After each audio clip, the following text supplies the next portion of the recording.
And we are recording. So welcome back everyone for our third session and our second module or section here and how to conduct an event impact analysis. Before we get into this week's material, did anyone have any questions from last week and how to conduct a market study that we need to answer or address before we get going? Anyone have anything? Okay. All right. Well, as always, you can always, email those questions to me if you do have anything that pops up, anything you think of. So this week we've another exciting session. I think I enjoy this one. How to conduct an event impact analysis. So this is our agenda for today. First of all, of course, defining what is an event impact analysis. We're going to talk about different types of events and different timing options. We're going to talk about the impact related to different industry segments and then impact breakdowns within our impacted area, recurring and comparable events, and then also additional types of data that you could include. We're going to talk about types of impact, the metrics and data, measuring the impact upon supply. We know, of course, some events may cause changes to supply, either in a positive or a negative way. We'll then get into the different components of an event impact analysis. We'll walk through these 8 different areas here. We'll finish up then with telling the impact story and then getting started on your own event impact analysis. So, of course, what is an event impact analysis? In the sense of we're talking about here is an analysis of the impact of an event. What was the difference with or without the event? What would the difference be? And as we know, events can be very complicated, can't they? Just due to the nature of all the different types of events that there are, they can involve a lot of different types of variables. There are a wide range of different types of events to look at. There are different timing options. The duration of the event can be very different, whether it's a one-day, multi-day, weekly, multi-weekly, a month, multi-month event, right? The event could have a positive or a negative impact, or it could be mixed, which can sometimes be somewhat challenging to determine. The area of the impact could be very different. When we analyze the impact, there are different time periods to consider as well. We're going to really get into those a lot today. There are different metrics impacted, the types of data that we need to analyze. And of course, there are special situations, and there are also misconceptions before we even begin our analysis, or there could be misconceptions among our stakeholders. The goal, of course, here is to estimate the impact of the event upon the hotel industry in an area. So essentially what we're trying to do is measure the hotel performance metrics to say, during the event, what was the impact compared to the baseline? The baseline would be if the event had not taken place. So in a normal period, what would the difference be? In a normal period versus having the event, what's the difference there? We're also looking for industry takeaways and lessons to be learned related to different types of events that can be applied to the future. If the event was a planned event, is it worth doing the similar event again? And we know that a lot of our DMOs or CVBs do this all the time, right? They're always evaluating the impact of a held event to determine if they want to have that event again in the future. If the event was not a planned event, what can hotel companies do, for example, or tourism organizations do to do better the next time? Are there lessons learned from that event? So let's look at some types of events and some timing options. We know that there are, again, a plethora, right, of different types of events. There are some that we generally think of as having a positive impact, and we've listed a few of those here just to give you some ideas, right? Sporting events, different types of celebrations, conferences, entertainment attractions, business-related development, other natural phenomenon. We're going to look at one of those. And then tourism-related recognitions. These are all things that we generally think as having a positive impact on an area and hotels in an area. Of course, there are other events that could cause, we generally think of as having a negative impact. And they may, or they may not. Or again, there could be some sort of mixed impact there. Things like natural disasters, of course, weather-related events, terrorism or violence, medical, or different tragedies. And of course, we all are, we can relate with that one directly, can't we? different social issues, cancellations, ecological incidences, policy changes, the list goes on and on. We have, folks on here from all around the world in different countries and cities around the world. And to some degree, I think you can all relate. We can all relate to some of these different things. I had someone earlier in the earlier class said, and I'll go ahead and mention cancellations, AIG, Las Vegas, bad PR.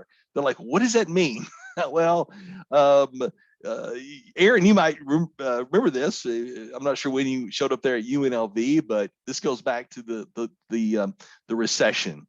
And during the recession, of course, there was a couple of things happening. There was, large companies that were taking expensive trips, or maybe what was considered to be lavish, having very lavish conventions and conferences during a time when they were also saying we need bailout money, we need help, we're not going to make it.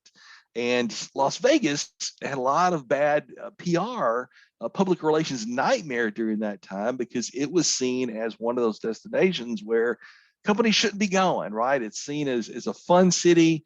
And while it can be, there's also some very good conventions and conferences held there, right? But that was a big issue.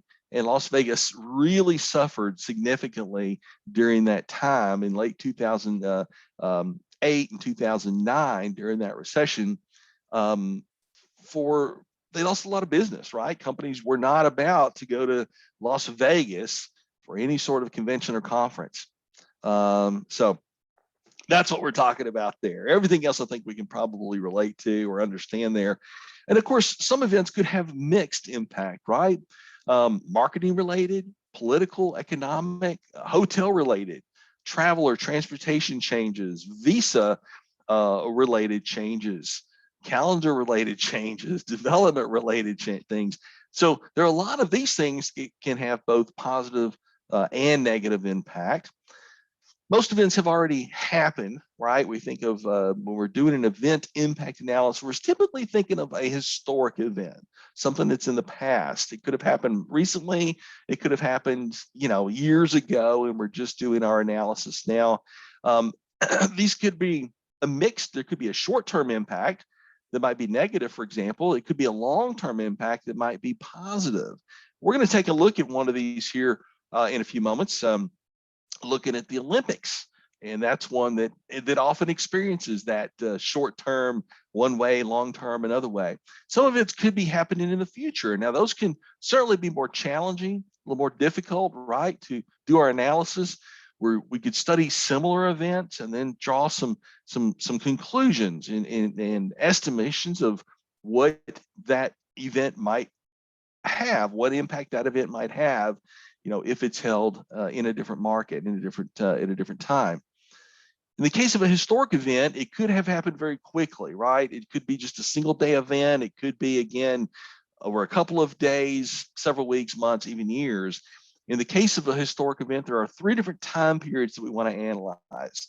Obviously, the time period during the event, from the start of the event to the end of the event, but we also want to look at after the event, right? What was the long-term impact? And we want to look at before the event to see, was there any sort of impact related to the preparations before the event, if there were preparations. You may find that there are smaller events before or after, and those could also have some sort of impact in the overall event. Let's talk now impact related to industry segments and impact breakdown. In some cases, it says an event impacts a single industry segment, such as a market or a submarket. It could be an event that takes place in just one city. It could be an event that takes place in multiple venues. You think of, I think back to World Cup, when Brazil hosted World Cup, and that was held in like 12 different stadiums in different cities around the country. So that was really a national event with multiple venues in multiple cities that we had to draw upon to analyze different types of data in those areas. Some events impact multiple industry segments as well. For example, a weather event like a hurricane or typhoon, right, might impact multiple cities or even countries. Those are always really interesting to look at. We think of weather-related events like a hurricane, and that's a good example of one of those that has mixed results. We often think of these weather-related events like that as being negative. Not necessarily so, not at all, right? We've assisted in the study of a number of weather-related events, and of course, with the number of hurricanes that have hit the East Coast and the Gulf Coast in the United States recently, in recent years, it seems like we've done a lot of those. But you often are looking at the area immediately impacted, and that's typically where that hurricane is making landfall, right? And that's certainly the case. That area is immediately impacted. People are fleeing the coast, right? People who were going to maybe come to the coast for vacation, no, those plans have changed. If there were meetings, if there's some sort of a metro area there, maybe there's a convention center, conference centers, those things are all now rescheduled somewhere else in the country or canceled completely. So there's that immediate impact felt. But then what do we see? Well, all those people who are living along the coast, what are they doing? Well, they're fleeing inland, right? And that's where you have to look at these, highways, these train routes, maybe even short flight distance from that coastal area to where those people are staying at during that hurricane, waiting out that storm. And so oftentimes we see an influx, right, of demand in those areas. So it's going to be positive for those hotels. And then what happens? Yeah, we have the rebound effect, don't we? The hurricane makes landfall, it generally comes inland, dies out, and then you've got the destruction that's taking place there along the coast. And what does that mean? Well, people's homes have been damaged or destroyed. They now need a place to stay, a place to live. You have construction workers, relief workers, other federal agencies and state agencies, and all these other people now that are coming in to help, locals and rebuild and other things and provide them with relief. Now they also need accommodations. So the hotels that are undamaged, that are still standing, then they're going to see an influx of new demand because of that event. So you have this really strange phenomenon, right? A vacuum and then a rebound. So what starts off as an initial negative impact ultimately typically is a positive impact. Not that I'm saying a hurricane is ever a good thing, certainly not. And I don't want to go on record as saying that, of course, but it does. It can have certainly a mixed effect and mixed impact. Property and room count reports can help identify various segments impacted. For example, you could look at that the market level or the sub-market level, smaller cities if you need to, county levels if you need to, and then or provinces or districts or whatever, and then look at what the room supply, what do the hotels and room supply look like before the event and then after the event, and you can measure that. You can obtain data from all of those different industry segments and then determine which were impacted more or less.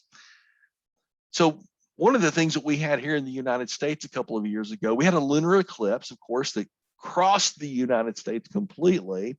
And one of the really interesting things when we did an event impact analysis to see what happened with demand and what happened with rates and ultimately RevPAR in different destinations along that path, it was phenomenal. You can see here, we're just outside of Nashville, Tennessee, right? We're that little black dot there on the map.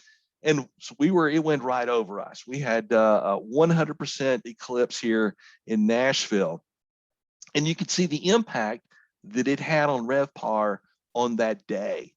And even some of the smaller destinations, if you look up just to the northwest of us in a little tiny town called Hopkinsville, Kentucky, and there's not a lot of hotels, not a lot of accommodations there. And because of the typically mid to low priced accommodations there, that RevPAR went up over 1,600% for the day. And so pretty incredible. Yeah. So that was, of course, a very positive impact that event had on destinations just all across that band of visibility here in the United States. Very interesting to look at. In many events, the impact is going to be significantly different for different types of hotels, particularly different geographic segments. And we think about, a citywide event or an event in a city each submarket or each different neighborhood in that city is going to be impacted differently, right?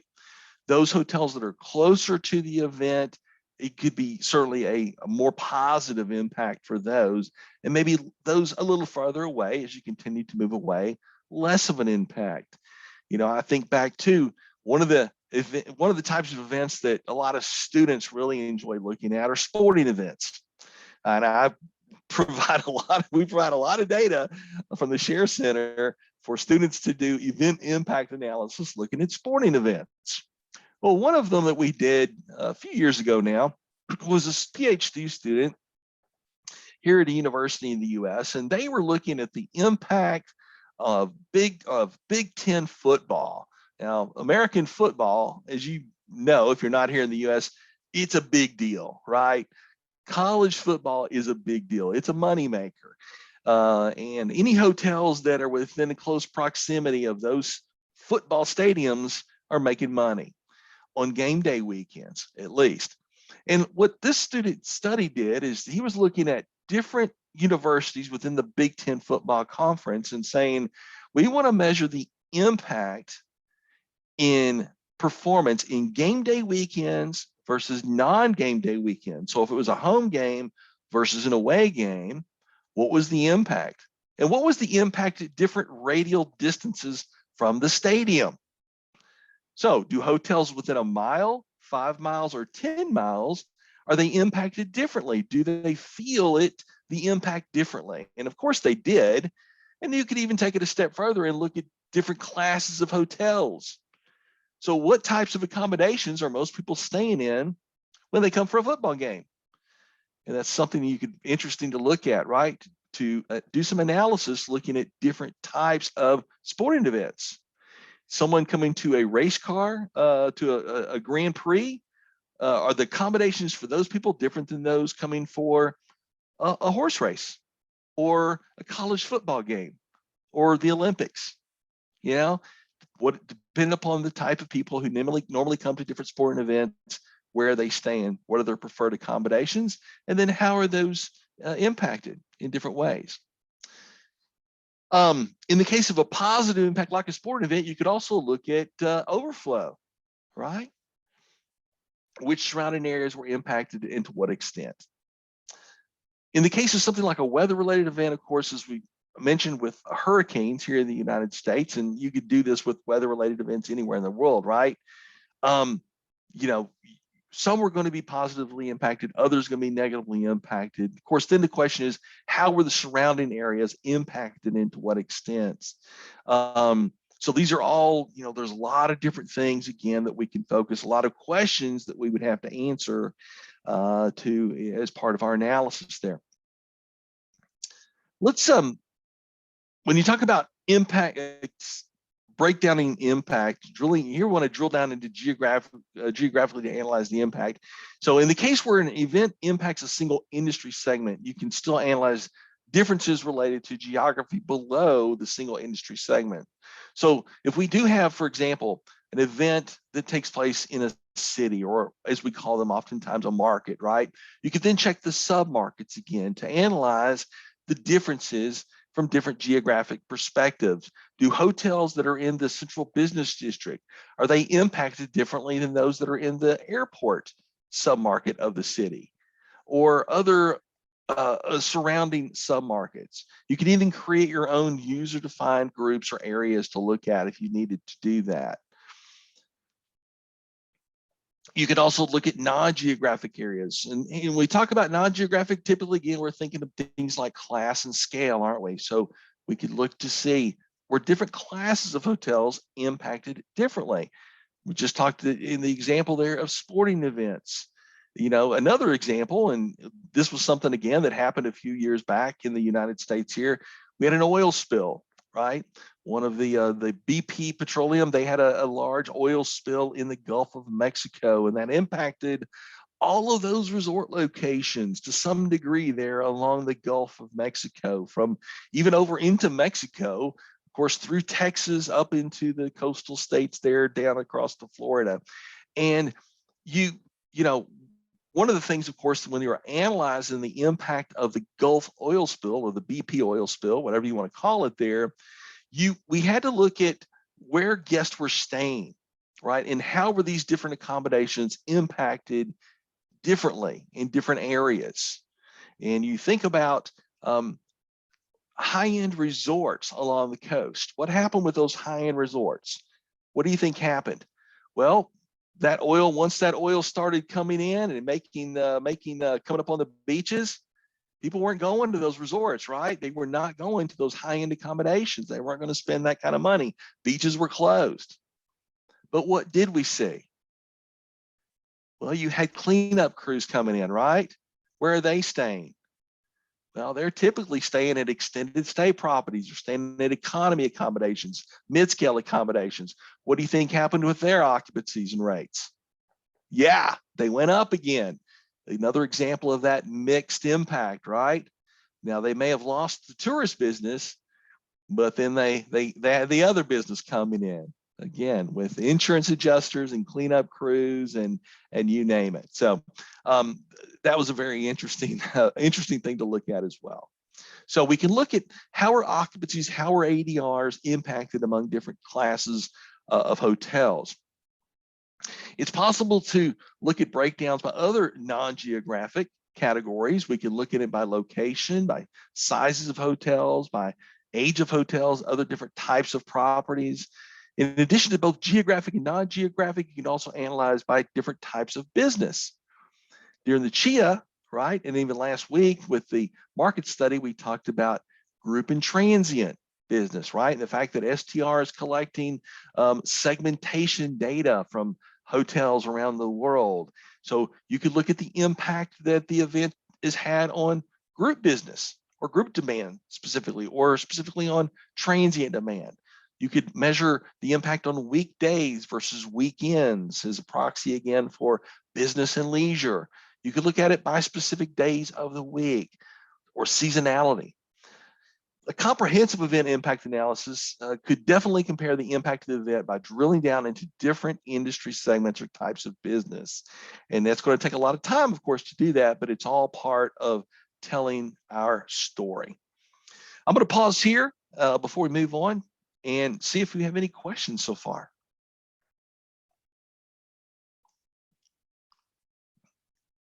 Any questions?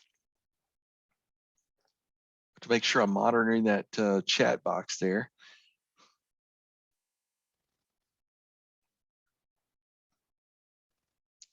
Yeah, very good comment there, Aaron.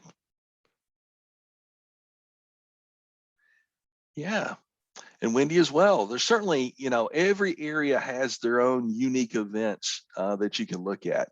Absolutely, every area does. And we, of course, have put together, a lot of different ideas of different types of events, but anything that you might want to look at as well, anywhere in the world, reach out to me, let us know here at the Share Center, and we'll see what sort of data we can help you out with there. All right, let's talk then about recurring and comparable events, then additional data.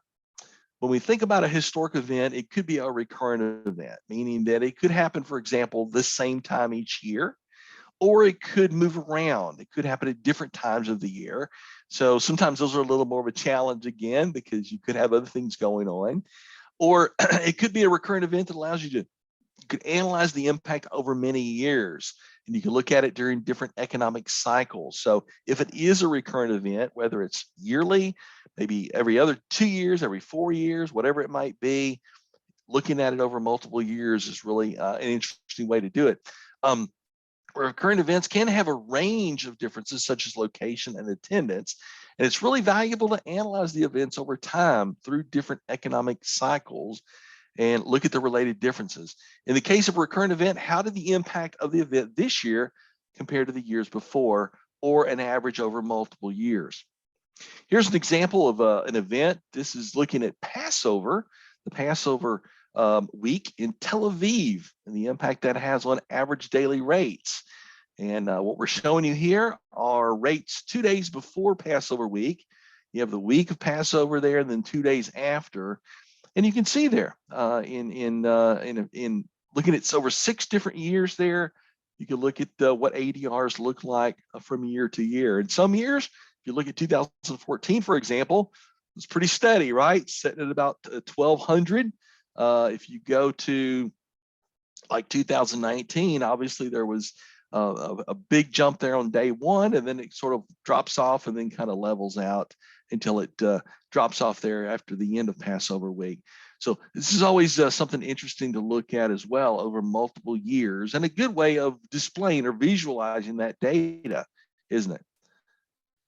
Another valuable component of an event impact analysis to show how the impact of this event compares to the impact of similar events.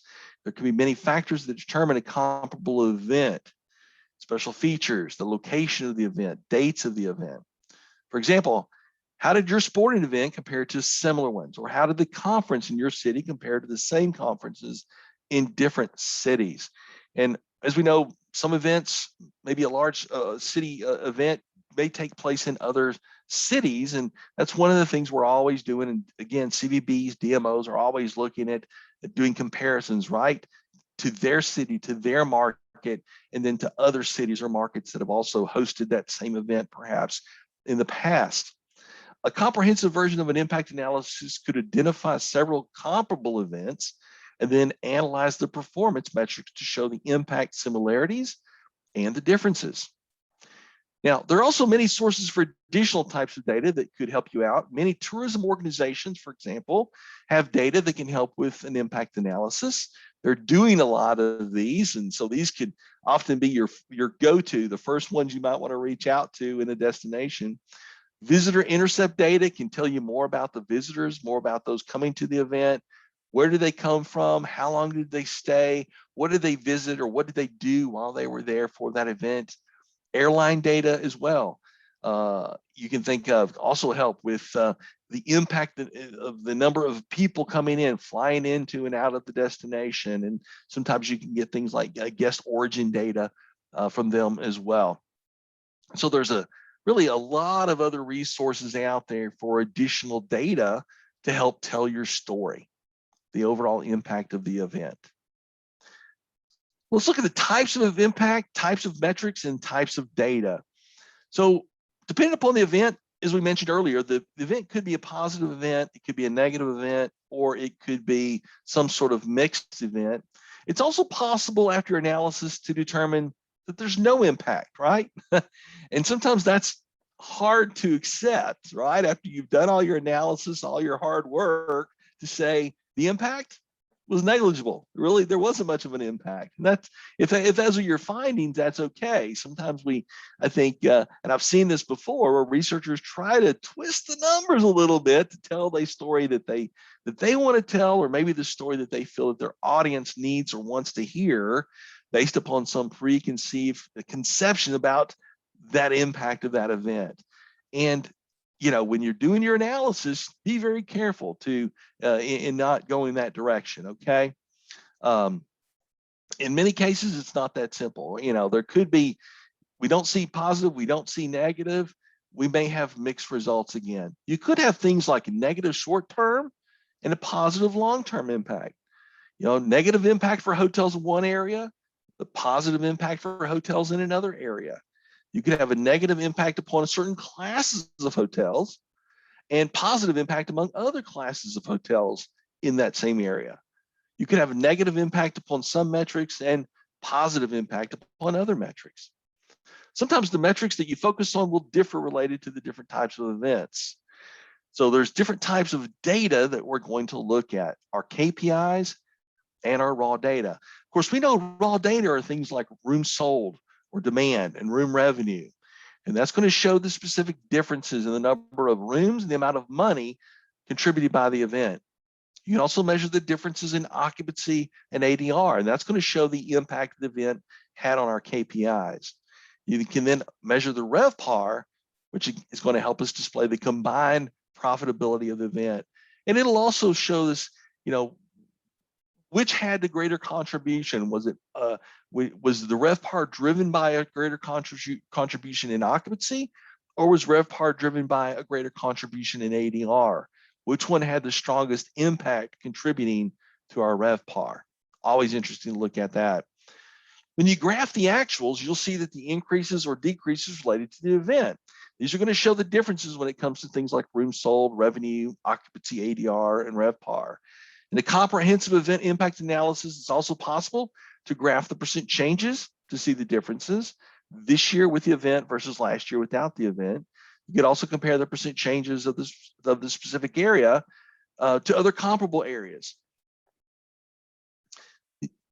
The types of data that we want to look at. Now, there's really 3 different types of data that we want to focus on here: monthly, daily, 12-month moving average. Oftentimes when we think about event impact analysis, we're really focusing on the daily data. What was the daily impact of that event? Unless it was an event that took place over a long period of time, that's generally not the case, right? We're talking about events that happen in a day, or maybe the course of a few days, or maybe a week or 2 at the most. So there's different types of data we can look at, but daily data is generally the one that's going to come to mind, right? And we can focus on the days of the event, the days leading up to the event, and the days immediately after the event. Monthly data, though, can also be used to show more of a long-term impact or long-term trend. That's what we want to focus on there. So what happened the months leading up to the event and the months after the event? We could also, as I mentioned, use 12-month moving average data. Now, 12-month moving average data is a little different.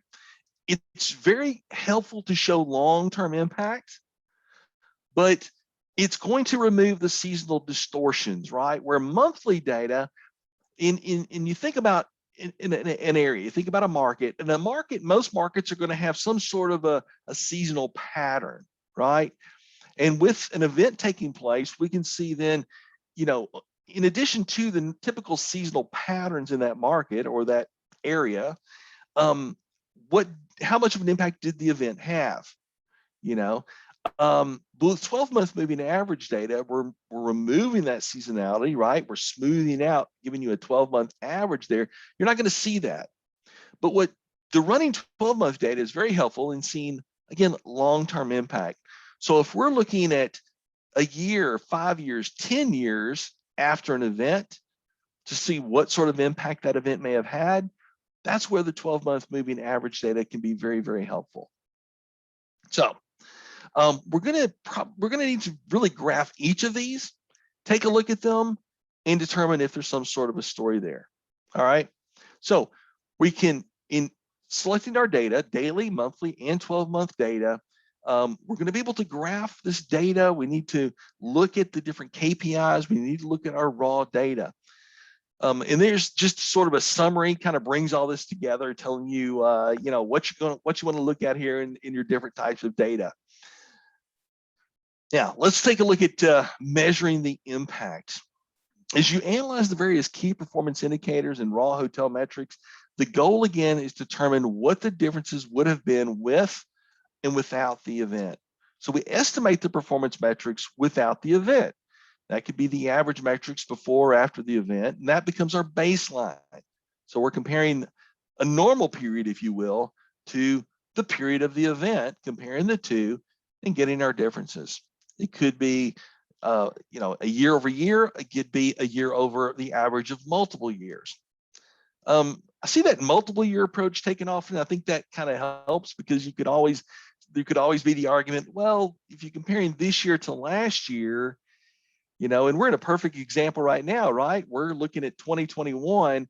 If we compare that to 2020 during the pandemic, what are we going to see?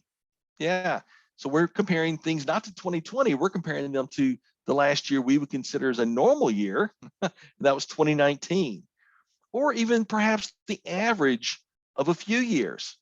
If there were things in 2019 that could cause some distortions in our comparisons, maybe we need to say, let's look at an average of a couple of years, 2018 and 19, or 2017, 18, and 19, get an average, and then compare to those years.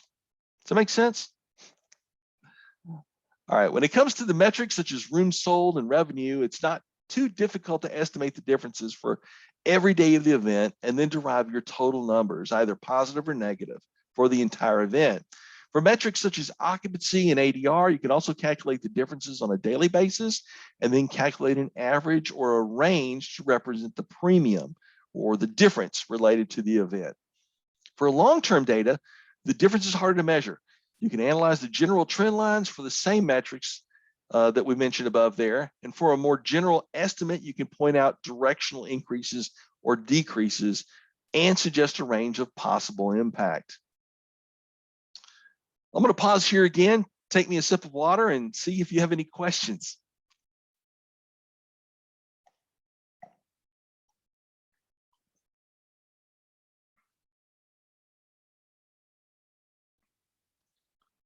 All right. Well, we know, of course, in some events, we can see changes to supply, right? And when we're analyzing supply, we notice that for some events that we see new hotels being developed for that event, that could have either a positive impact, or it could have a negative impact on that area.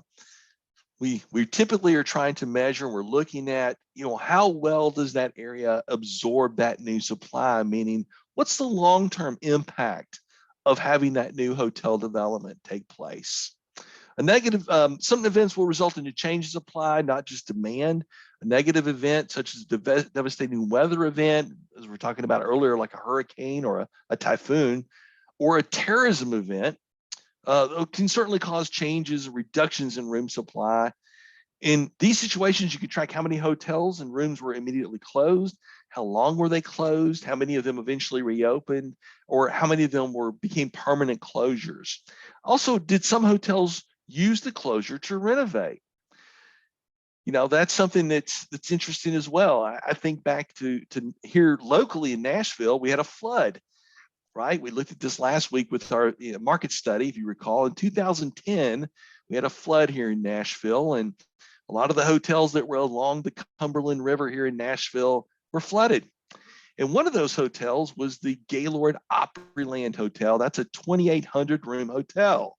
That was significant reduction in room supply for the Nashville market. But what they did at the Gaylord Opryland Hotel was somewhat unique and interesting.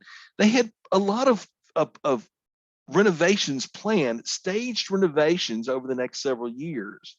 So because the hotel was flooded up to the second level because of this flood, right? Everything was up to the second level was underwater. They took that opportunity to just move all of those renovations up. And then while they were closed renovating one part, they were doing all of the renovations. And then they opened up 6 months or 8 months later as essentially a brand new, fresh hotel. And that's sometimes what we see with other areas as well, right? With other hotels, is taking the advantage, the opportunity of a very bad situation, turn it into a positive. We know that some events such as the Olympics or an expo or other large sporting events can cause an increase in supply. In other words, they're building new hotels to open before the event. In those situations, we can track that increase due to the number of hotels and rooms in the area. We can look at what types of hotels were built. We can look and also track the long-term impact of that supply over the months and then years after the event. How did different hotels perform in the future? We have good examples of this all over the place. I think back at a few examples. Several years ago, again, talking about American football, different cities in the United States host the Super Bowl each year. The Super Bowl, of course, for those of you who aren't familiar with it, is our championship game for our football league, American football. And several years ago, Jacksonville, Florida hosted the Super Bowl. Well, the Super Bowl is really a one-day event. It takes place over about 4 hours on a Sunday afternoon, but it becomes this weekend event, really. There are a lot of things that are leading, the day or two leading up to the Super Bowl. And instead of it just being maybe a half day or a one-day event, it becomes maybe a 3-day event at most. So you have all this influx of all these people coming in to the city for the Super Bowl. Jacksonville needed an increase in hotel rooms. They just did not have enough supply, enough accommodations to accommodate all these people coming in for the Super Bowl. What did Jacksonville do? They brought in cruise ships. They brought cruise ships in, docked them, People stayed on the cruise ships for the Super Bowl weekend. After the event, cruise ships left. No problem. They weren't building new hotels, for that event. So the supply long term, those existing hotels did not suffer. I think of other examples here. For example, Atlanta here in the U.S. hosted the Olympics years ago, and the Olympics as we're going to look at here in a little bit, that is an event where there is always an influx of new supply, right? You have not only the athletes and trainers and staff and media and those attending the event, but it's just all these people coming in. And depending upon the market where the Olympics are held, you think of some of those that are held in Beijing or London or Atlanta, they had a lot of supply. And then you think of other smaller markets, those are always interesting to look at, things like places like Sochi or Turin or Lillehammer that have hosted, right? They really had nothing, or very little in the way of accommodations before that event. So they're adding a lot of new supply oftentimes. Well, in Atlanta, one of the things they did leading up to the Olympics was they did build some hotels, of course, around the Olympic Village. After the Olympics, converted a lot of those accommodations into other use. Some of them were turned into low-income housing. Some of them were turned into homeless shelters. Some of them were turned into dormitories for one of the local universities there. So they found a way of converting all of that hotel supply for the Olympics into other use, so the other hotels there did not suffer. And they were very creative in the way that they did that, and the market did well. Yeah. If hotels open or close related to an event, it may be easier to explain that by graphing the number of hotels or properties and then the number of rooms. Your audience may be able to understand that much easier than if you just show them in terms of supply. Supply is an annualized number of rooms, and it may be confusing for them. So it's easy to understand that 20 hotels were open prior to an event, 10 hotels closed because of the event, along with the corresponding room. So it's much easier to be able to show post event, how many hotels, how many rooms opened and closed. All right, let's look at the components of an event impact analysis. Now, just like last week, when we looked at our market study, we know that there are really 3 different versions to an event impact analysis as well. Is a comprehensive version, and as we talked about, the part of the CAHTA and getting the CAHTA certification is the completion of one of these research projects. And if this is what you or your students decide to do as your project, then you would need to do the comprehensive event impact analysis, this version. You could have your students, if you're doing the market study, they could do then the abbreviated version or the brief version of the event impact analysis to have that experience and that opportunity to do this different analysis. But here you can see the different components included in a comprehensive event impact analysis. What is the event itself, the area impacted? We're looking at short, mid, and long-term impact there, using those 3 different types of data. Impact differences by industry segments, impact differences by different types of business. Is it a recurring event? Are there comparable events? The impact upon supply, the impact related to other additional data that we could draw on. And then, of course, as I said last week, consider probably the most important part, those last 2 there, the summary and the takeaways, and then looking ahead and for the future. Those are going to be in each project.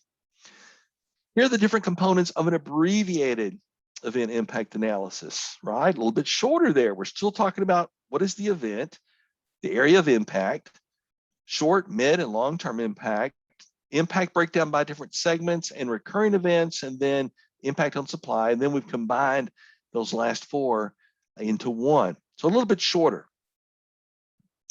So let's we're going to walk through this abbreviated version here of our impact analysis and look at these 8 different areas. First of all, the event, an introduction. You're going to start with the basics here, right? What was the event? When did it happen? Where was it? We can pull in some additional background information. For example, what made this event different perhaps? Who was involved in the event? How many participants did they have at the event? What kind of external information can you find? You can reach out to a lot of different resources for this, right? Local government agencies, tourism organizations, maybe the event host can help by providing some information. Convention center authority, airport authority, whatever it might be, port authority. You can go on, right? And think of all these different local resources you can reach out to. You can check different media sources as well. Think about the features of this event and identify items to analyze. Did the event impact a large area or a smaller area? Was it a recurrent event? Was the supply impacted in the area? Think about the types of reports and data then that you're going to need to request. So the first step then is to collect external information about the event. All right, much of which can be easily found on the internet, right? Do a simple Google search. You can find a lot of the answers to these different questions. Again, identifying the event and pulling together as much relevant information as we can about our event.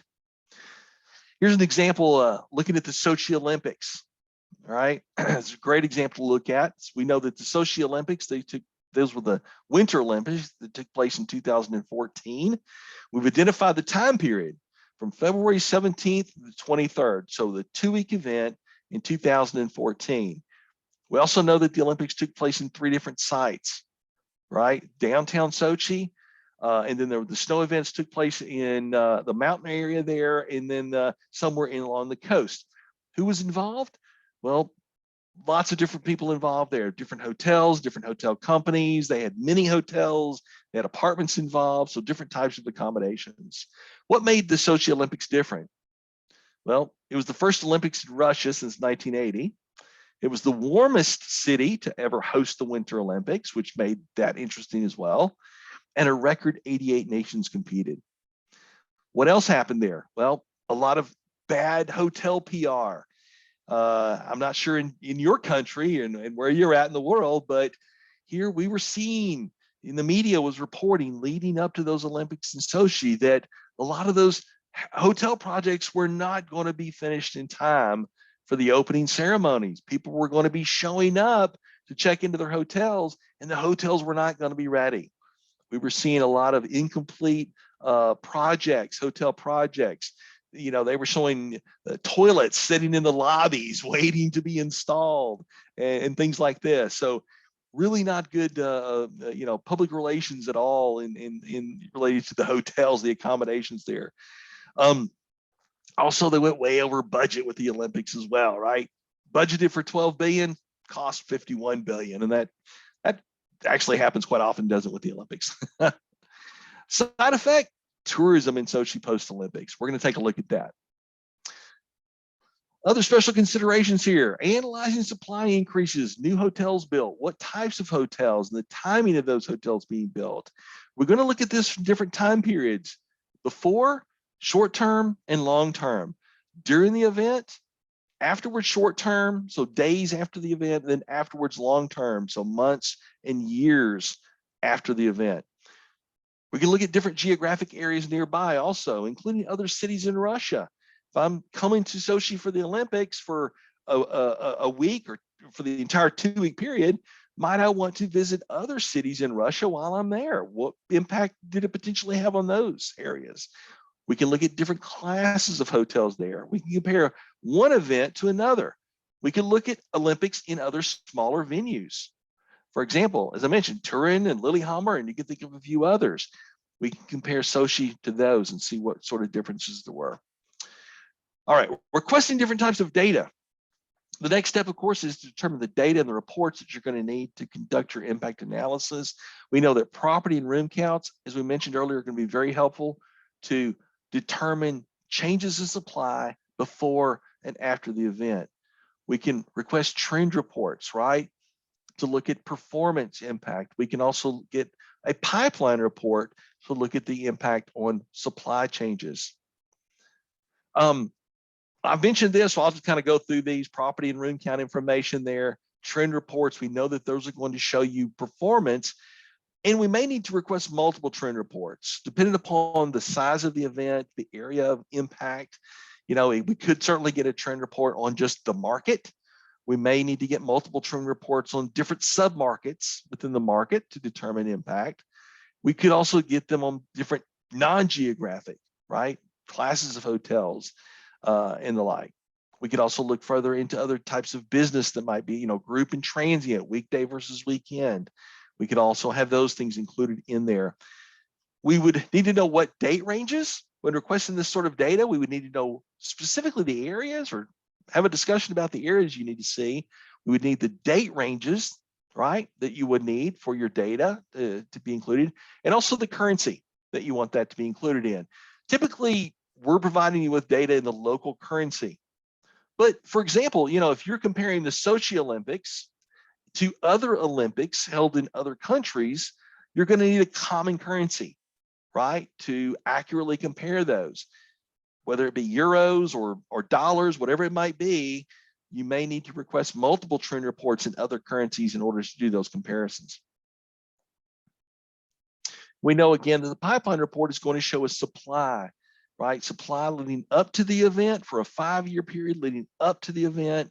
We can also then look at the impact of the supply, of the new supply coming in, and then what that looks like then afterwards.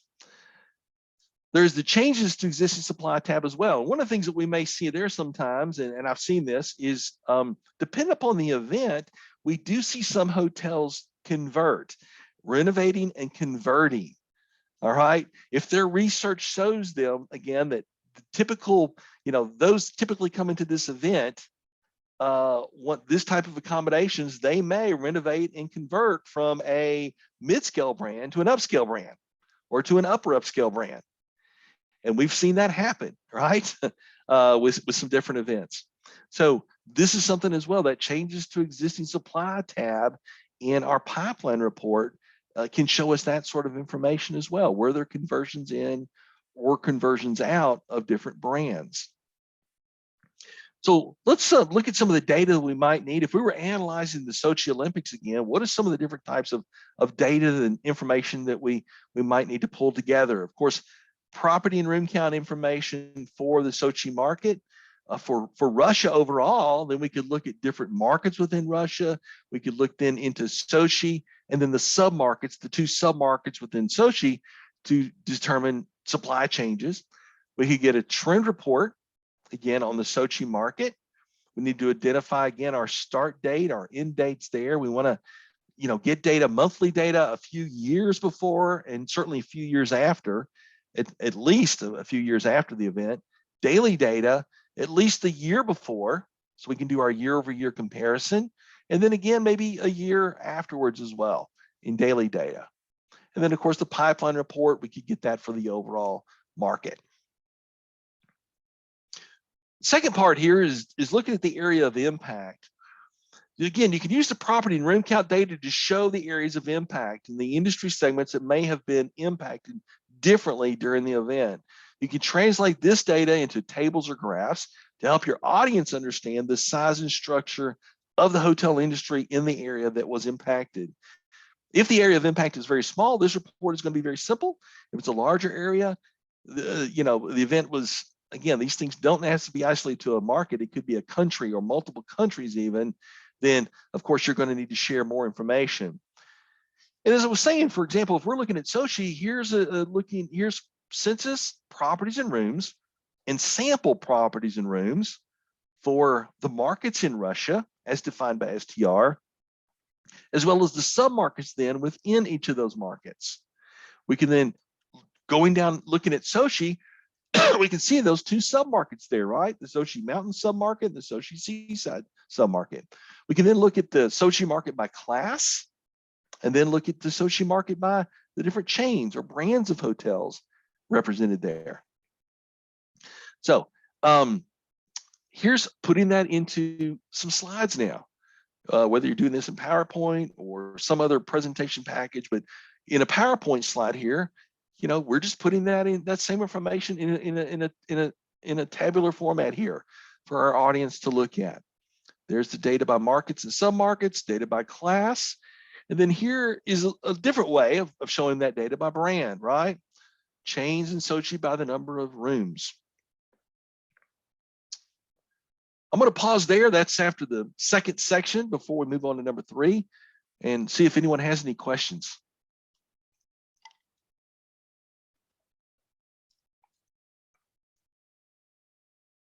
No questions.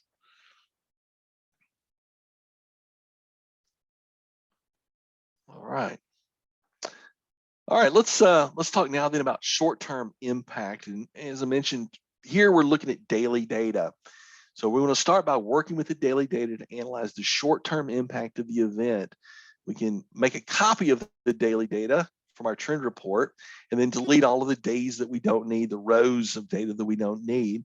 You can select the days a few weeks or months before the event, certainly during the event, and then the same, a few weeks or a month after the event. You can also select days a few weeks or months afterwards to determine longer term impact if you want to see. It doesn't necessarily have to be 2 weeks before, 2 weeks after. It could be 2 weeks before and whatever time you decide after. So here's an example. This is our trend report on the Sochi market. And you can tell that this one is data from monthly data back to 2010, daily data to 2013, so the year prior, and it is in local currency. It's in Russian rubles. So we go to that daily raw data tab. We've found the start date of the Olympics there, it's February 7th, 2014. And now we want to identify that time period a few weeks before. We have the 2 weeks of the Olympics and then a few weeks after the Olympics. So here's our daily data time period that we want to draw upon here. And of course, we know all 3 of our KPIs as well as our raw data is going to be shown in that tab, right? As you begin to work with your daily data, your goal is to identify the trends and look for stories in the data. An easy way to look for trends is to translate the data from the spreadsheets into graphs. You know, when I look at this, I really can't take much away from that. You know, it's really hard to determine, you know, overall impact, and specifically on different days there. When I translate those into a graph, it really helps me visualize that impact then.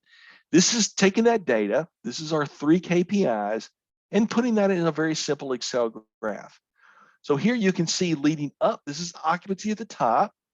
We can see that time period, the occupancy grows leading up to the opening ceremonies. Again, that was on February 7th. You can see though that it essentially just occupancy grew and then just leveled out for the entire event, right? Interesting, isn't it? And then after the event, immediately drops off. And if you notice, after the Olympics there for about a week, it actually drops off to a level below what it was 2 weeks before the event. Let's look down at ADR. Now, this was sort of interesting, and I really don't honestly have an answer for what caused this little spike here, because that's not the opening ceremony. That's a week before the opening ceremony. The opening ceremony is actually right about here, February 7th. So we don't see an increase in ADR there for the opening ceremony. When do we see our big jump in ADR? The closing ceremony, right? This is the closing ceremony right here. And then it immediately drops off again. And then, of course, bringing those 2 together and looking at RevPAR, again, we can see how it grew, level off during that 2-week period, and then immediately drops off again. We can look at our raw data as well, the supply, demand, and room revenue. We see the addition of new rooms here opening up. Things just sort of levels off then. We can see the number of rooms sold. This is demand. It just gradually increases through January into the opening here again, levels off. That obviously in the flat occupancy we just saw a while ago. And then it drops off. And then, of course, the same thing with the room revenue, the growth, and then it levels off there during those 2 weeks. In Excel, we graphed all 3 of our KPIs as well as our raw data. We can then put those into a PowerPoint, and looking at all of these different metrics, we can tell our story here. Now, we've taken those Excel graphs, we've put them into a PowerPoint slide here. All right, this is looking at daily demand or rooms sold for a couple of weeks before the event. You see the gradual ramp up again, levels off, a sharp drop. dropped off there, as we noted earlier, for about a week, but then what? Well, they had the Paralympics a week after the closing ceremony, and that caused demand to climb again, didn't it? For the week of the Paralympics before it again drops back down after that event. Here's the same thing looking at occupancy, daily occupancy. A gradual ramp up, very consistent for the 2 weeks of the event, very sharp drop off immediately after, even below what it was before and leading up to the event, and then back up a little bit for the Paralympics. And then of course, then this is occupancy, and then this is average daily rate. Again, we had that spike we saw earlier. And then if you go over here to the opening ceremonies, it's going to be right here, right? No apparent spike for the opening ceremonies in ADR, as we noted earlier, but we did see that big spike for the closing. And then looking at overall revenue, daily revenue. Now, this is what every destination wants to see, right? the sharp increase, the big pickup in revenue here, right? From about, what was that, 17, up to what, 90, 95, huge increase, 1.7 billion rubles, and then 1.3 billion rubles for the Paralympics. So significant. The Sochi Olympics mainly impacted the single industry segments, the market of Sochi. But as we talked about before, some events could impact multiple industry segments. We gave you some examples of those. If your event impact analysis, you're looking at multiple industry segments, then you can create graphs for each of those different areas. You could combine those on one slide if you want to, in one graph. But again, be careful not to include too many, because it can get a bit busy and a bit confusing for your audience. Let's look now at number 4, midterm impact using monthly data. So now we want to work with monthly data to see how the event impacted monthly metrics during the month of the event. Remember, the event is a distortion. So the monthly data is going to show the results of that distortion. Looking at typical seasonal patterns, this is going to be the distortion in those typical patterns. Running 12-month data, as we said, it's going to be harder to see because it's going to level those things out. Individual months before or after the event may have been impacted depending upon the type of event. Monthly data will also show the seasonality trends of the graphed area, of the geographic area that you're studying. Just like with the daily data, you can start by creating your graphs in Excel, and then you can transfer those over to a PowerPoint, for example. You can graph your KPIs. You can also graph your raw data. So in our trend report, we know we have this tab called raw data. This is just monthly data, very similar to what we just saw with the daily data. All 3 of our KPIs are there. Our raw data is there as well. So here's where we want to use. We're going to use this raw data tab, and we're going to now graph leading up to the event. Again, we know that the Olympics here took place in February of 2014. So we're going to look at a couple of years before and maybe a couple of years after the event. In the example here, you can see the increase in supply. Now, this is monthly supply, right? So that's why you're seeing this in thousands of rooms over here, or hundreds of thousands of rooms on a monthly basis. You can see that supply. And one of the things we noticed leading up to, we see that pickup here. But then it doesn't really drop off, does it? Most of that supply that they added in Sochi, it stuck around. It was still there, even years into the future. Here's looking at census properties and census rooms. Hotels here on the left, number of rooms here on the right. And you can see then how those increased leading up to. Same thing here with demand. You can see the changes. And then the same thing here then with room revenue. You can obviously see that sharp spike from the Olympics, but what do you notice in both the demand and the revenue trends here? Are you seeing a gradual increase there from before to after the event? Yeah. Here's our 3 KPIs. Here we can definitely see seasonality, can't we? We can see that this destination is both a summer and a winter destination, but we can really see that it peaks in the summer, doesn't it? See, June, July, and August, June, July, and August, June, July, and August. Same thing over here.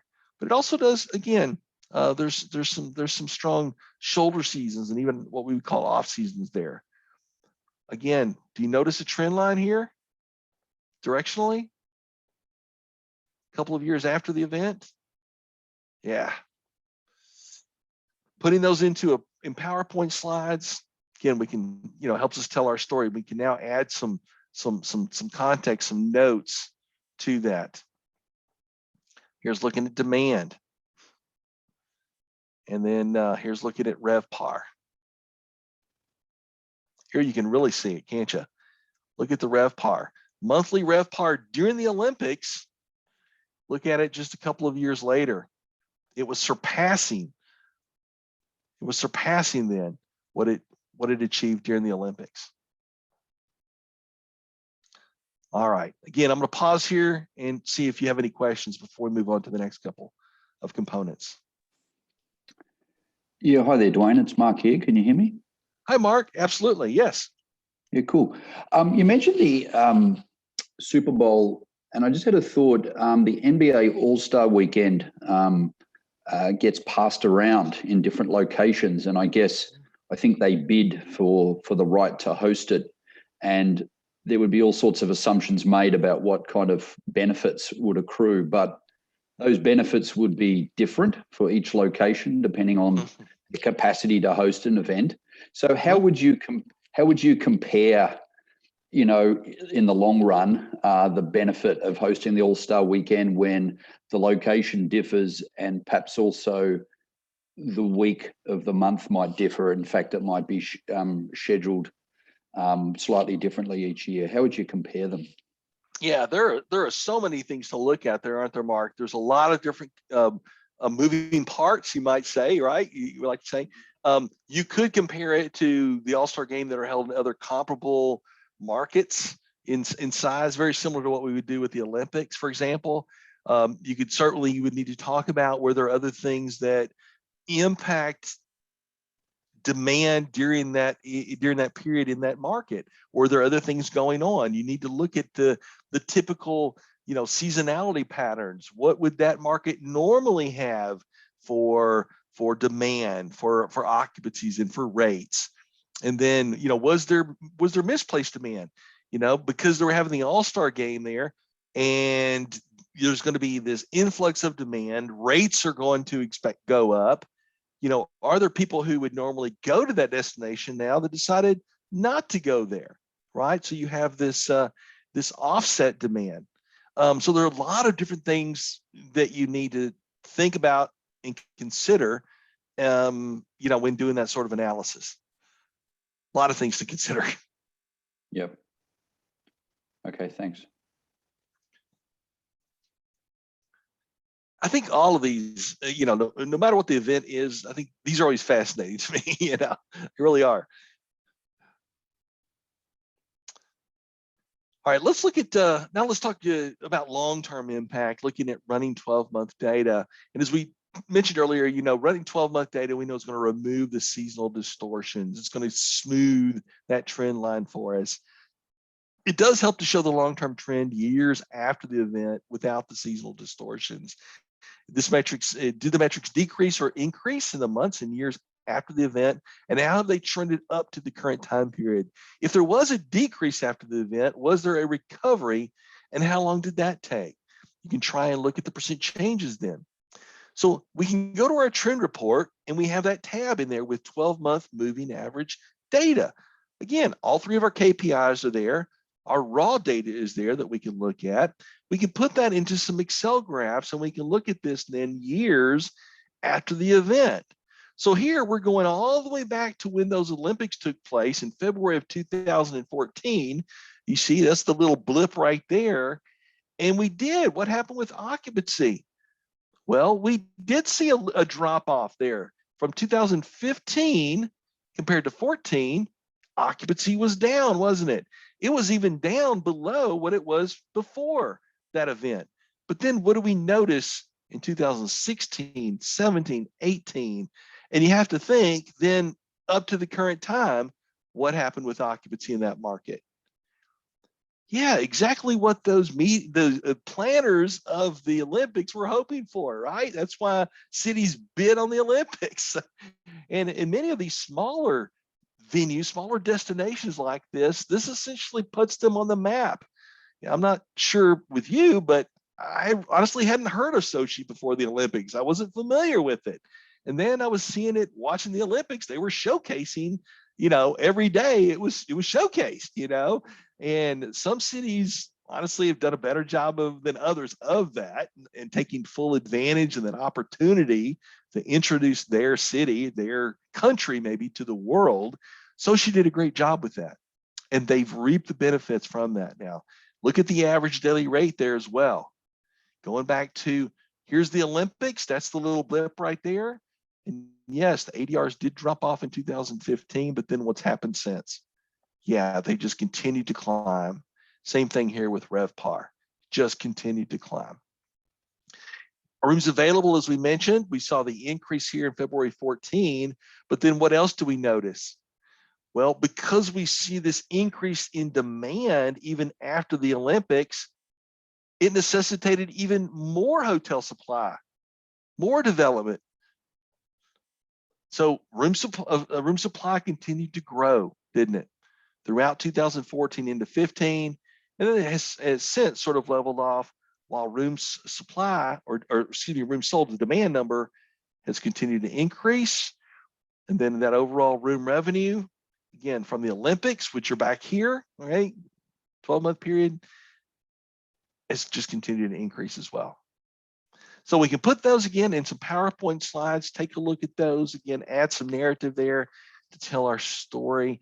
As we see here, we did have an immediate decrease, a drop off in demand, in occupancy, and in rates for about a year after the Sochi Olympics, but then just consistently started then to go up ever since. This is looking at the ADR, same thing. The Olympics, the drop off, and then look at that, just continues to go on up. And then here's looking at this is looking at the demand number and what's happened with the demand. Interesting, isn't it? And then room revenue. So it's hard not to say, right? I mean, it's easy from this. We can tell from the data that hosting the Olympics had a very, very positive impact in hotel performance in that Sochi market, didn't it? Now, the sixth component here, impact breakdown by different industry segments and looking at recurring events. So based upon the prior property and room count information, we can determine the relevant segments that are sufficient. Remember, the segments that can be both geographic and non-geographic. For example, in Sochi, again, we had two submarkets, right? The mountains and the seaside. Also in Sochi, we combined data in our analysis. We said, well, we may not have enough hotels, for example. We may run into this, right? In some smaller markets or even submarkets, we may not have enough hotel sample reporting data to STR. We may need to combine some of those. And we did that here. We said, okay, let's create two groups, sort of a high-end group and a lower-end group there. Let's combine luxury, upper upscale, and upscale hotels. And then let's combine upper mid-scale, and economy hotels into a group. We can then get trend reports on each of those. And then we can determine in our analysis, we can see which of them were impacted in what way. Again, looking at daily, monthly, and 12-month moving average data. So here, for example, this is looking at raw daily data for that high-end group, luxury, upper upscale, and upscale again. Okay. Here is an example looking at the low-end group. My slides are clicking funny here. Upper mid-scale, and economy performance. And we can put those together on the same graph. We can compare them to the total market to see where they impacted similarly or differently. What did that look like? This is occupancy levels. Well, leading up to, you can see that they're pretty much in sync there, aren't they? Yeah. Occupancy in the kind of the lower end of the hotels there, economy, mid-scale, upper mid-scale, was outpacing high end a little bit leading up to the opening of the Olympics, but then they're pretty much identical. During that 2-week event, similar drop. What do we notice here? Well, this is opening for the Paralympic Games. A week later, we noticed that higher end hotels had a higher occupancy for the opening, but then what happens? It drops. But in the lower end hotels, those accommodations, that demand was sustained. Same thing here with ADR, right? As we said, there was really no noticeable jump or increase during the opening ceremony. Sharp increase here for the closing ceremonies. And we can see the differences then, between those high-end hotels and the lower-end hotels. We can also see the differences then during the Paralympic Games. Significant difference there, wasn't it? For recurrent events, those are events that may happen each year. You can analyze the impact differences over different times. For example, one of those, the Geneva Auto Show, takes place the same week of March every year. Well, it didn't last year, but normally it takes place during the first week of March each year. We can select multiple years of data and compare the daily data for the specific week or the monthly data for the month of March. We can use bar graphs to compare various metrics over multiple years. If the recurrent event changes location, such as a Super Bowl or an NBA final or an all-star game, you can study the impact differences based upon different cities. In this situation, you'll need to obtain different trend reports. Also, if the recurrent event changes dates, and what we mean there is its position within the month or its juxtaposition in relation to the weekends. Valentine's Day is one of those. It's really interesting, isn't it? If Valentine's Day, and Valentine's Day, of course, is a huge holiday here in the United States. And in my travels, I found out that it's celebrated in just about every country in the world, with few exceptions. Valentine's Day, though, if it falls midweek, what impact does it have on the lodging industry? Typically not much, right? But what if it falls in conjunction with the weekend, Friday or Saturday? Much more, right? Significant impact. You can think of other holidays similar that where they fall in the week is going to make a big difference. All right, I'm going to pause here again before we look at our last two components and see if you have any questions or comments. I'll take comments as well.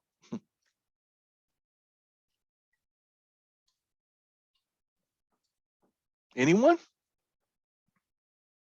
Everyone's very quiet today.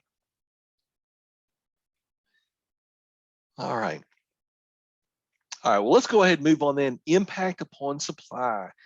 When it comes to events such as the Olympics, you will see a change supply since hotels will normally be built in preparation for the event.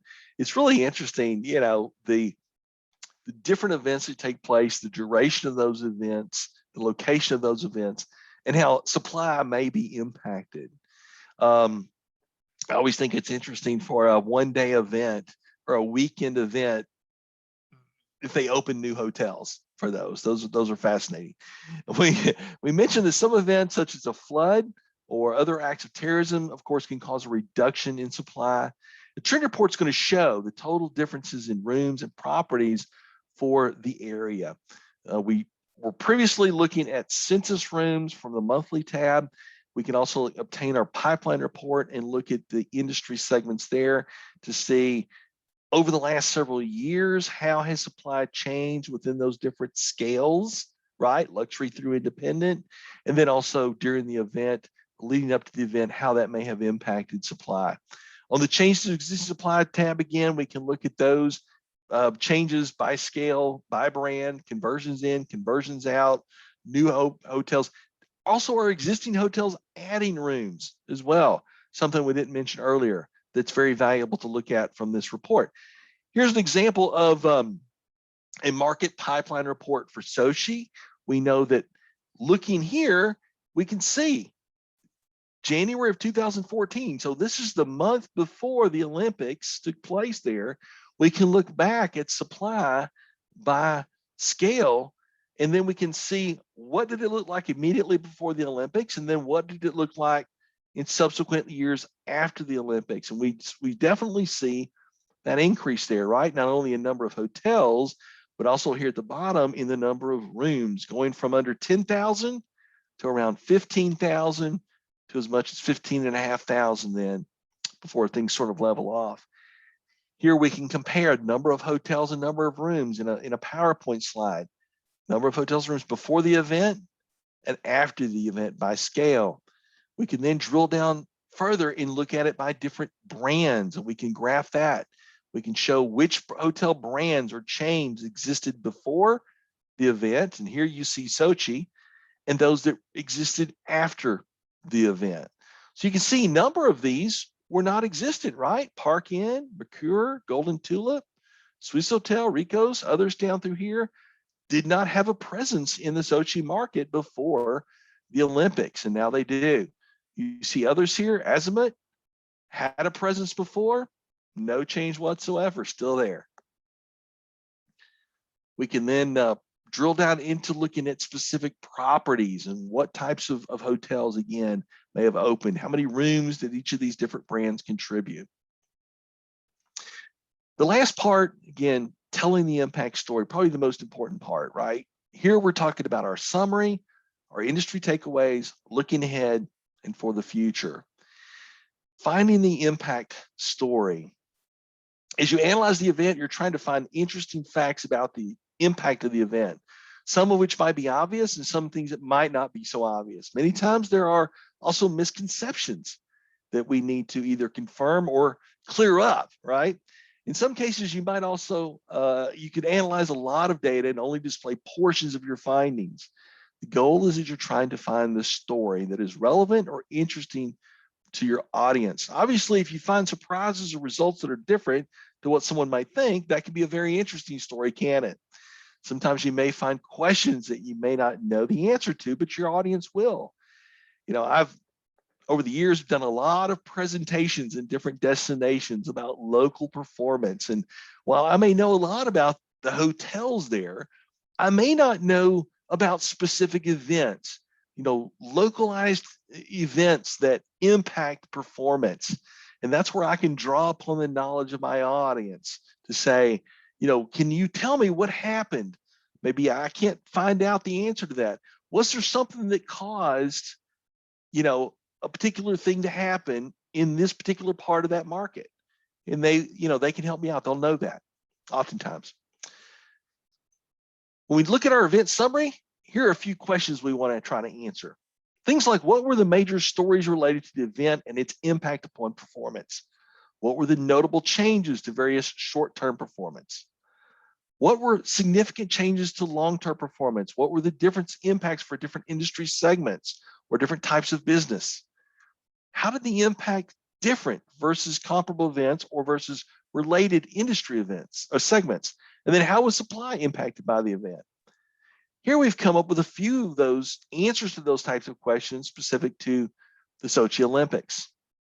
So what are you're summarizing your analysis, right, with this section. The next part is the takeaways, impact analysis takeaways. What are your customers or your audience, what do they need to know and why? So obviously the customers need to know the impact of the event, but let's think about why they need to know that. What are they looking for? In the case of certain events, the question is whether or not to have the event again, perhaps. In the case of many events, the most important thing is what to learn from this event and can that help when it comes to similar future events? For various reasons, many people try to monetize an event. In an event such as an oil spill, as I mentioned earlier in the Gulf here in the US, or a flood, parties might be trying to obtain some sort of damages or reimbursement. Takeaways. Remember your audience. In other words, who needs this type of information? Probably the biggest customers are the hotels and hotel companies. Tourism organizations also benefit from this type of data. Investors, developers. You can think of a number of stakeholders that could potentially benefit from this analysis and what you have to share. Here are a few takeaways related to the Sochi Olympics. And these are targeted, obviously, to specific audience members, specific stakeholders. Next, looking ahead. These are starting to sound familiar, aren't they? We talked about these in the context of our market study and our market study analysis. A little bit different. We're looking at an event impact analysis, but a lot of similarities as well, right? We're trying to identify the same thing essentially in each of these, right? Our summary, we're summarizing our analysis, our takeaways. What are the key things we want different audience members to know? Looking ahead, based upon your analysis, are these trends that need to be watched in the future? Are there trends that need to be watched? Will these events return to the same destination? And if so, how will it compare to the prior event? If there was a change in supply, what will be the future impacts of those changes? So there's just a few things there to consider, some of those questions that we want to answer. And then, of course, the last part here for the future, depending upon the time involved, most impact analysis will open the door to additional things that could be studied. It's usually a good idea to list these different alternatives. It may be a matter of more time, more data, more information about the event. If another group looks at this event or a similar event in the future, these can be really valuable for them. Here were a few related to Sochi. So one of the things that's sort of noticeable in this is for the first two, okay, if you go back to the first two, we may have some, when we're looking at our summary and when we have our takeaways, we're trying to answer some very specific questions perhaps here, right? You see this? These are all questions. You see here in takeaways, we also then have a lot of questions we're trying to answer. You tend to have fewer questions when perhaps in your findings here, what you're providing in the looking ahead and in for the future, okay? I don't know if y'all noticed that or not. I found that to be true. All right, the last part we want to talk about here, getting started on your event impact analysis. Of course, the first step is to select an event to analyze, obtain the different types of reports and data files that you think you need to do your analysis. You can use these PowerPoint templates again in the expanded version that you all have access to in that Dropbox folder. You see a comprehensive event impact analysis examples there. And those are slides that you can use. Those are templates that you could use to do your own event impact analysis, or as you did with the market study, create your own, just use those as sort of a guide, okay? As I mentioned earlier, of course, completion of a project is a requirement to obtain the CAHTA. If you decide to do the event impact analysis, you would want to do the comprehensive version, not the shorter abbreviated version that we just took you through there. Again, the comprehensive version, the additional steps are included in that full PowerPoint, that full version. And here, roughly the number of slides that you would include in these. This, again, the comprehensive version here. You see all 13 areas there. And then you can see roughly the number of slides that you would have included in each of these. And that's going to come out to somewhere between 30 and 40 slides if you were using the PowerPoint. For an abbreviated version, a little bit less. We've consolidated a few areas here as well. And so you're looking at 15 to 20 slides. And of course, there's the brief version, which is even shorter or consolidated, maybe 10 to 15 slides in this. And again, if you're a professor, I encourage you, this would be a great opportunity for your students. It doesn't have to be a full-blown comprehensive event impact analysis. It could be something as small as a brief event impact analysis that your students could do. And again, they just love doing these. I don't know how many of you would love to hear from you, from your students. If some of you have experience working with your students and doing these, anyone?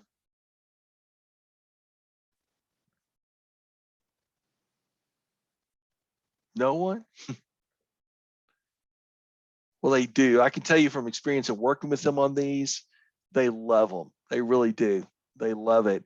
And it could be an event that takes place on the other side of the world that they're learning about.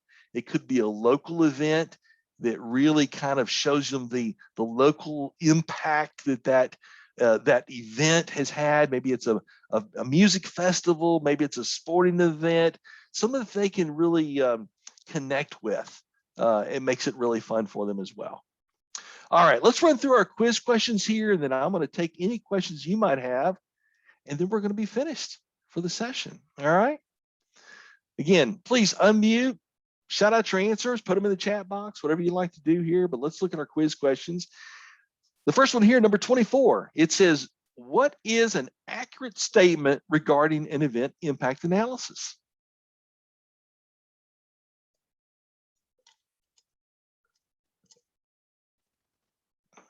What do we think our answer is here? I'm seeing B. Yeah, is the popular answer there, and it is B. The event impact analysis measures the difference with or without the event. What would the difference be? Number 25, what is not an accurate statement regarding the goal of an event impact analysis?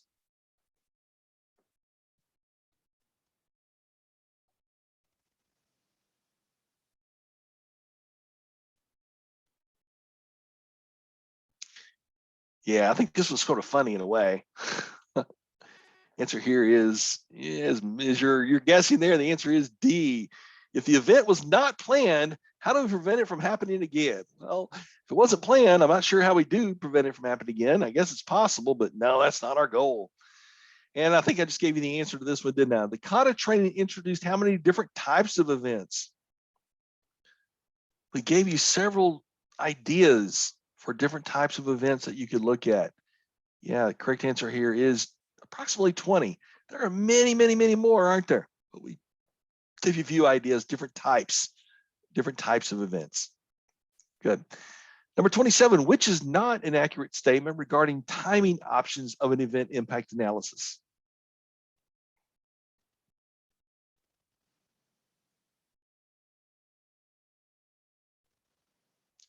Which one is not accurate? Of course, it's C. Future events are easier to analyze than historic events. Typically, they are not, right? We're having to do some comparisons to other comparable events, perhaps. We're having to make a lot of assumptions, aren't we, in forecasting the potential impact that event might have. Not as easy to do. Number 28, what is not an accurate statement? Here we go with all these not questions again, don't we? What is not an accurate statement regarding the industry segments impacted by an event?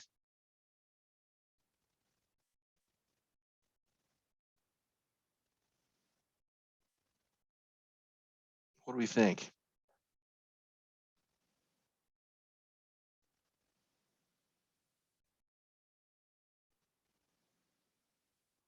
Gonna go with B? Correct answer is, it is B. Oh, I keep giving you the other answers there. B, when an event impacts a market, sub-markets or different class groups are normally impacted the same. That's not true, is it? Not at all. We often see differences in impact. Excuse me. And number 29, which is an accurate statement regarding recurring and comparable events? You didn't see the answer. I'll go ahead and just show it to you. Correct answer here is A, that you can study the performance metrics of recurring events over time and look for trends and differences. Good. Few more here. What type of data should you use in analyzing during an event impact analysis? I will tell you here, and I'm sorry I didn't correct this, the highlighted question is wrong. It's going to tell you that B is the correct answer. It is not. It is D. Okay, D. Excuse me, all of the above, daily, monthly, and running 12-month data. D is our answer. Sorry about that. Number 31, what type of hotel metrics tend to be least valuable when analyzing short-term impact in an event impact analysis?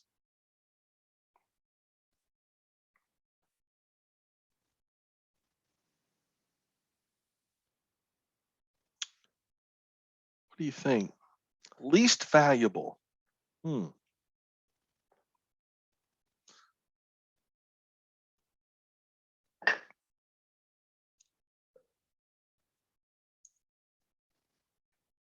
D? Let's go with D. Percent change data is sometimes harder for an audience to understand rather than the actual values. Yeah, we mentioned that. Sometimes it's harder to get a grasp on looking at percent changes rather than just looking at the actual differences in occupancy point or the ADR or RevPAR. What is an accurate statement regarding misconceptions when it comes to event impact analysis?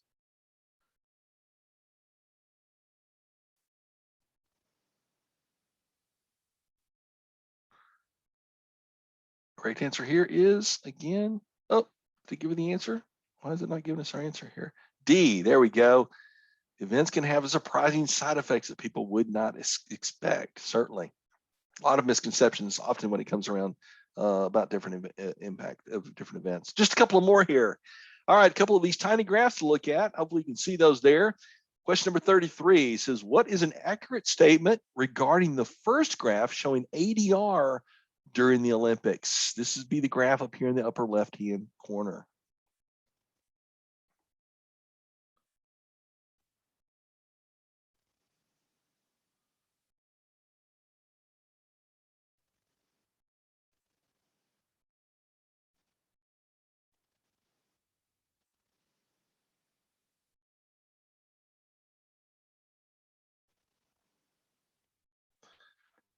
What do we think?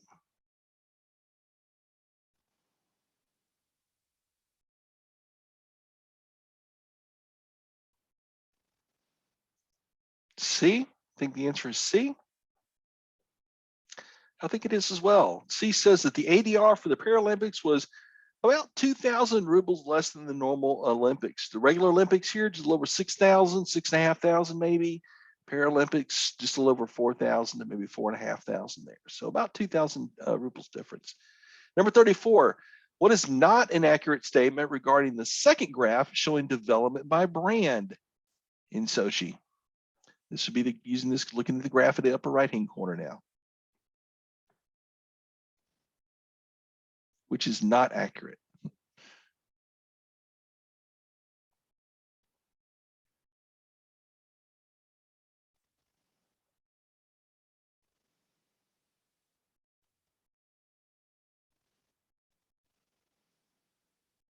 Yeah, we can see that A is our answer, right? That Aspen had some rooms in the market, but added more.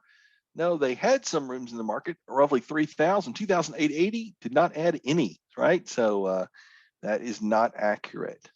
Okay, that brings us to the end of this section on event impact analysis. I'll open it up. Does anyone have any questions or comments at this time? Please. Was this interesting? What did you think?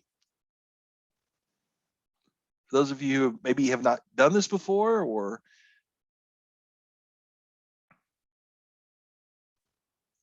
what do we think? Good stuff? I'm sure it's interesting for tourism boards and bureaus and hotels to do estimates of what the positive benefits are going to be.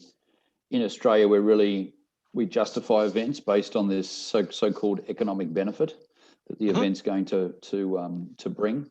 So someone's running economic analysis, but they're also running event analysis of what the benefits are, and also the future long-run benefits. As you point out for the Olympics, you know, if people do it right, then there's a tourism benefit into the future as people say, let's go to Australia or let's go to Atlanta or wherever the Olympics are. Exactly. So I think it helps work out whether governments and private sector want to invest in certain things and actually get a return on it. Yeah. Absolutely. Absolutely. Yeah. That's typical, as you said, you know, different government agencies are looking at the overall economic impact of the event, right? And ours is a little bit different in that we're looking at just the impact upon the hotel industry, which is oftentimes one component in the overall economic impact, isn't it? But they're looking at the impact in other areas of industry and other stakeholders as well. How did they benefit maybe from the event, or would they potentially benefit if we have the event in the future, if we host, right? Absolutely. Very good. Well, hopefully you do find it interesting. So if you do have any follow-on questions, please bring those next week or send me an email. You'll hear me repeat this every class, right? I'm always happy to help with those. Next week, your homework, take a look at this section, all right? As you have time this week, how to conduct an economic analysis. This is interesting as well. This is typically an area that I'm not an economist, and this is very interesting to me. and looking at some of this different economic data and how it compares to, or how it may correlate. Is there a correlation to different types of hotel data? So take a look at this section 3, before next week's class. Bring your questions with you if you have those. As I mentioned earlier, I'm going to go ahead and send out the list of the groups for the market study project just to confirm those with everyone. If there's something that's not correct, please let me know so we can make those changes. I encourage you to go ahead and at least start the initial conversations with your group, if you're working with a group, about how you want to approach this project. Start putting your questions together for different types of data beyond what we're providing that you might need. If you have the opportunity to go ahead and start looking at some of that as well, I encourage you to do so. The recordings, as always, will be in that Dropbox folder, so feel free to go back, and if you missed anything, to listen there. And I will see you all next week. Okay? Good? All right, everyone. Hey, thanks for joining this week. Take care. I look forward to seeing you again next week. All right. Bye-bye. Thanks, Queen. Bye-bye.